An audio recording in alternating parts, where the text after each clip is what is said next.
শিশুশ্রম নিষিদ্ধ, তবুও দক্ষিণ 24 পরগনার মহেশতলায় কারখানায় নাবালকের ওপর পাশবিক অত্যাচার।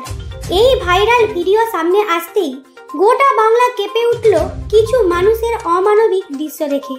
যেখানে আইন স্পষ্টভাবে শিশুশ্রম নিষিদ্ধ করেছে, সেখানে কোন সাহসে মহেশতলার একাধিক কারখানায় চলছে শিশুশ্রম। শুধু শ্রম নয়, শিশুদের ওপর চালানো হচ্ছে নির্মম পাশবিক অত্যাচার। প্রশাসন যেন চোখের চাদর চাপা দিয়ে ঘুমোচ্ছে। ঠিক নাকের ডগায় ঘটে চলেছে একের পর এক ভয়াবহ ঘটনা।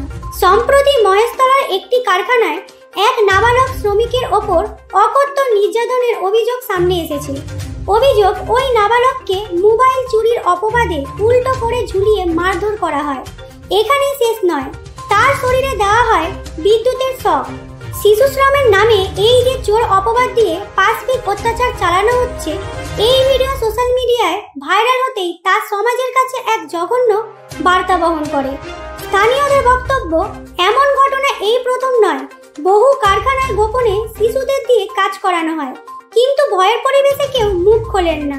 প্রশ্ন উঠছে, পুলিশ ও প্রশাসন কি এ বিষয়ে সম্পূর্ণভাবে উদাসীন, নাকি কোনো চক্রের ছত্রছায়ায় চলছে এই বেআইনি কর্মকাণ্ড? শিশুদের নিরাপত্তা ও মৌলিক অধিকারের সুরক্ষায় দ্রুত প্রশাসনিক হস্তক্ষেপ জরুরি।